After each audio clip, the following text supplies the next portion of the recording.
আসসালামু আলাইকুম রহমতুল্লাহি ওয়া বারাকাতুহু। আলহামদুলিল্লাহ, সুবহানাল খাইর, সুবহান নূর, বরকতময় ফজর। আজকে পবিত্র হারাম শরীফে আলহামদুলিল্লাহ ফজর পর একটু সময় কোরআন তেলাওয়াত করলাম। আলহামদুলিল্লাহ, এই সমস্ত ভাই বোনেরা দেশকে দ্বিতীয়বার স্বাধীন করার জন্য নিহত হয়েছেন, আল্লাহ তাআলা তাদের সবাইকে শাহাদাতের মর্যাদা দান করুক, আমিন। যারা আহত, রব্বুল আলামিন দ্রুত তাদেরকে পরিপূর্ণ শেফা দান করুক, আমিন।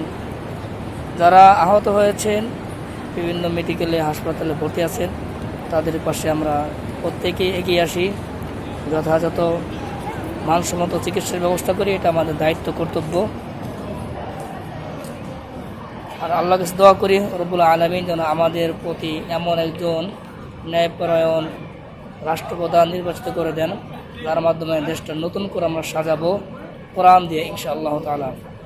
কোরআন হলো আমাদের সংবিধান। আমাদের প্রত্যেক কাজে দিক নির্দেশনা হবে আমাদের কোরআন অনুযায়ী।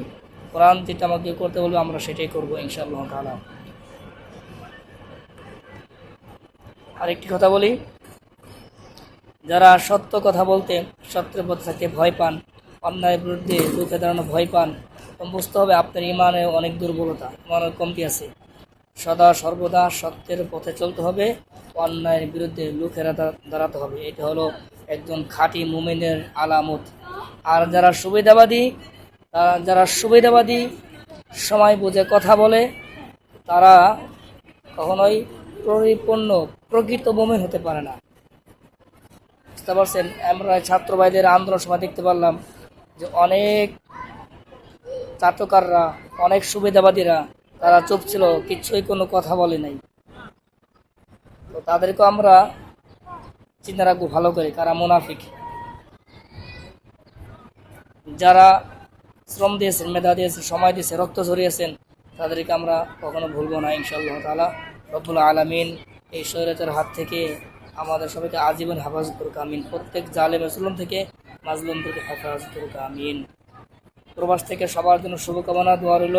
দেশের প্রত্যেকটি মানুষের প্রতি, বিশেষ করে ছাত্র ভাইদের প্রতি, শিক্ষার্থী ভাইদের প্রতি অনেক দোয়া, ভালোবাসা রইল, যাদের অক্লান্ত পরিশ্রমের মাধ্যমে আমাদের সোনার বাংলাদেশ দ্বিতীয়বার স্বাধীন হলো। আল্লাহ তাআলা তাদের মেহনতকে কবুল করুক, আমিন।